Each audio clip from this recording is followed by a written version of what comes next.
In certain circumstances, following the filing of a Canadian immigration application, the immigration authorities may be close to making a negative decision, refusing the application. But before doing so, they typically will provide you with what's called a procedural fairness letter.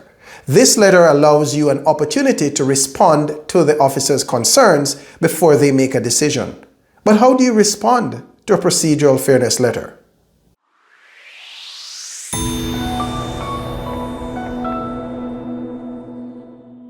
Welcome back. My name is Donovan Francis. I'm a Canadian immigration lawyer at GOOSELAW Immigration, and we help businesses with their employees' work permit applications and save them from all of the legal hassle.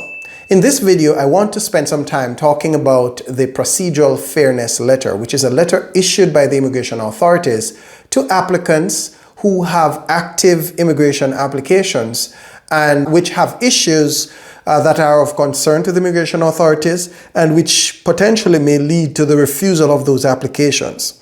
Before making a decision, however, the immigration authorities have an obligation to give applicants an opportunity to respond to whatever concerns the immigration officers have. And this is generally known in law as procedural fairness. Procedural fairness says that you must be allowed an opportunity to understand the case that's being made against you. You must be allowed an opportunity to respond to any concerns or any claims that one has against you. So in the context of Canada's immigration law, if an officer is going to be refusing your application based on certain serious grounds, especially where the officer's decision could have a long-term impact on the applicant, then the immigration authorities have a responsibility to provide the applicant with an opportunity to explain their circumstances and answer any questions that the immigration authorities may have.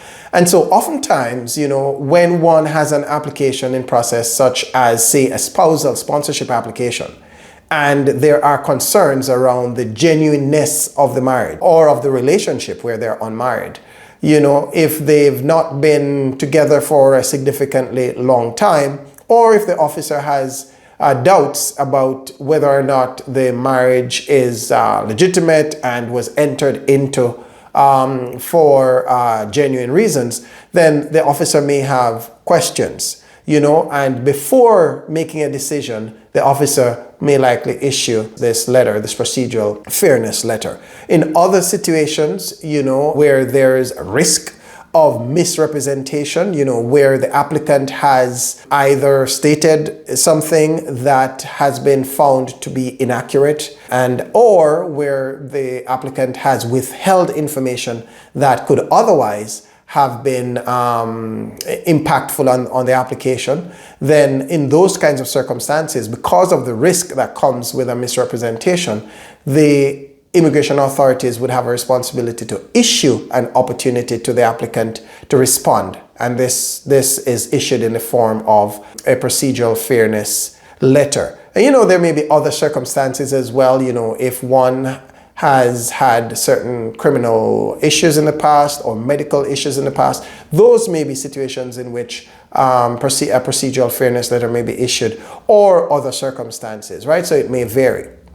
So what do you do if and when you're issued a procedural fairness letter? Well, first of all, you have to understand that if an application gets to the point where one of these letters is issued, then it means that there's a very serious concern that the immigration authorities have, and failure to address that concern, especially within the stipulated time frame, because there's usually a deadline associated with these requests. Failure to address that will result in the refusal of the application.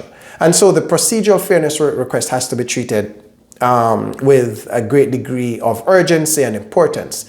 The other thing you need to bear in mind is that your response needs to be robust. You need to be prepared to not just provide answers to the questions being asked, but also to provide supporting documentation to support whatever responses you're providing to the immigration authorities, because that's going to be important. So, for instance, where there are concerns around the genuineness of a marriage, when we're putting these responses together on behalf of clients, we ask the client to go above and beyond in providing documentation that shows, a history of their communications with each other, history of them spending time with each other, photographs, receipts, bank statements, joint bank account statements, joint insurance policies, any kind of documentation that's going to show that they've been together for an extended period of time, and that's going to help to show that their relationship is genuine. We ask that those material be included along with the written legal submissions that will be accompanying the response, right? So that's how you're going to be dealing with a procedural fairness letter, generally and specific to the context of the genuineness of a relationship being questioned in the context of a spousal sponsorship application.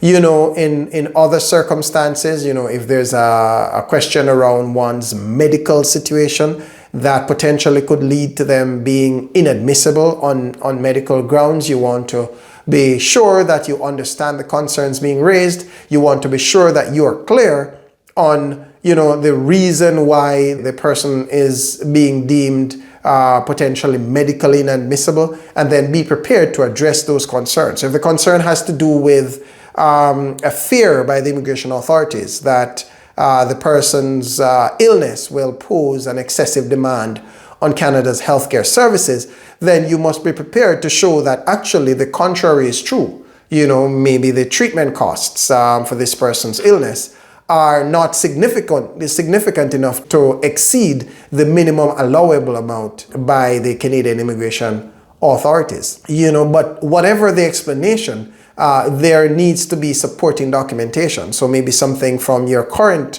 medical practitioner explaining that the treatment really does not cost as much as the minimum allowable amount in Canada's immigration system. And you want to take a similar approach no matter what the nature of the potential issue is, right? You want to be always able to address the concern by raising arguments to counter the concerns raised by the immigration authority.